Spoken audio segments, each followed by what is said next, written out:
So today I'm going to talk about the 3 ways to prevent stretch marks. Now, stretch marks occur when your connective tissue proteins, which are collagen and elastin, are stretched so quickly that they snap. And when your preggers and your belly's expanding, there is a rapid stretching of the skin, which causes this connective tissue to snap, and stretch marks, which are a type of scar tissue, to develop. Some people are more genetically disposed to develop stretch marks than others, but I've heard a whole bunch of stories where stretch marks have been prevented from people who are genetically predisposed to it. So it's definitely possible, if it's in your genes, to prevent them.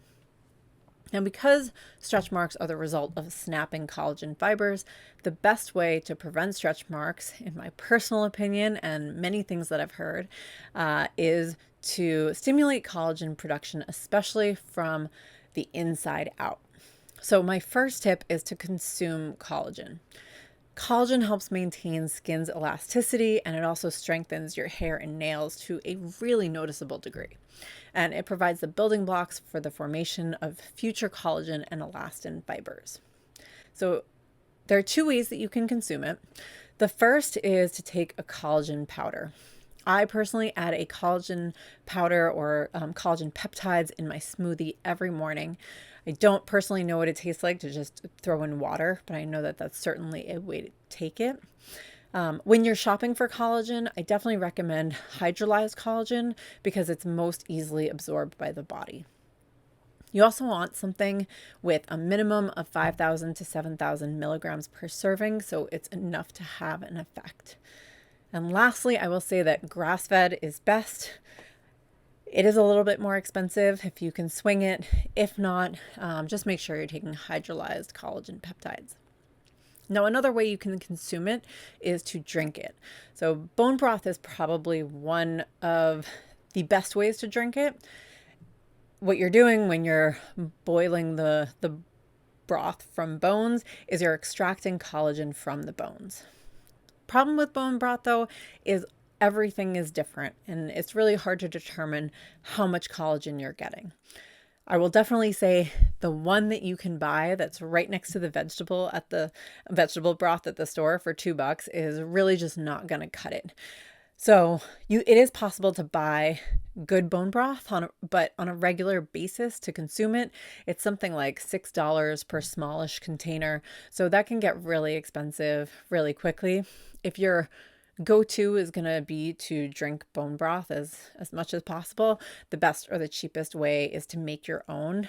It's actually pretty easy. It takes a long time in a crock pot, but you basically just soak bones in water. There's a lot more that you want to add to it, but for about 24 hours, and then it should create a hopefully good gelatinous broth that you can heat up or drink cold depending on how you want to make it. So I would recommend grass-fed bones, and eventually I'll make a video on how to make bone broth at some point this winter, but that's probably the best way to consume it next to a collagen powder. Now, you can take collagen after stretch marks develop, but consuming collagen works much better when taken before as a preventative measure. So really start doing this as early as possible before you develop stretch marks. That's probably the best way to use this as a method. Now, my second tip is to massage your belly with some kind of belly butter or oil. I'm sure most of you have heard of this. It is probably the most popular way that's recommended for preventing stretch marks, but I do think consuming it is more effective. Regardless, I do recommend doing this, especially because once you can feel your baby moving, it's a really great excuse to give your belly a massage and have your baby poke or kick back at you. So I personally find it to be a fun nightly ritual, but this is up to you. The reason using a belly butter or some kind of oil works is because it stimulates blood flow. And increased blood flow encourages the production of collagen and elastin, which help keep your skin elastic, and then it's better prepared to deal with the extensive stretching. One thing to look out for in belly butters in general is I think most of the commercial ones have lots of chemicals in them, which you really don't want to be absorbed into your skin. I mostly use a coconut oil, or I bought cacao butter a couple years ago that I have around the house that I use.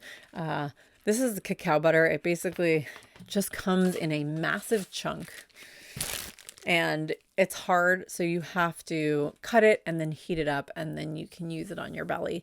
Um, it also has tons of other things for you to do with it.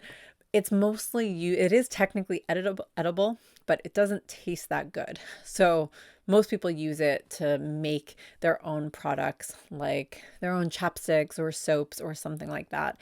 It smells completely like chocolate, which could be a good or bad thing.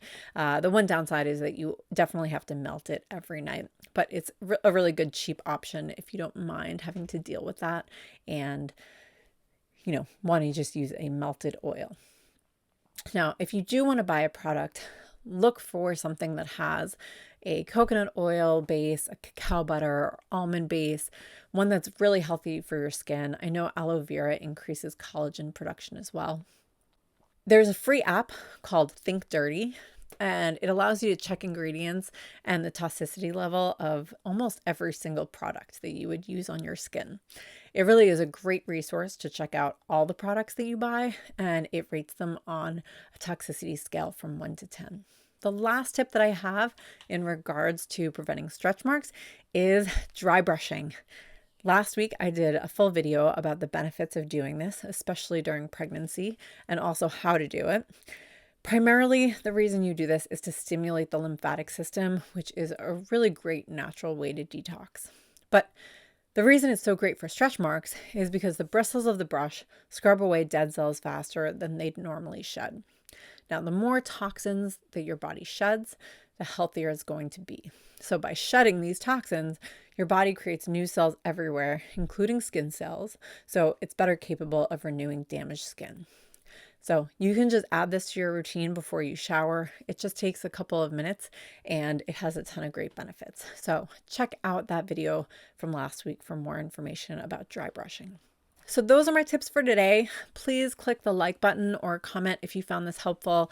Check out the notes for any resources I mentioned, including a link on how to dry brush and some products that I recommend, including what I personally take. And if you want to get weekly pregnancy tips, please subscribe to my channel, Paleo Preggers, and hopefully I will see you on the next one. Bye.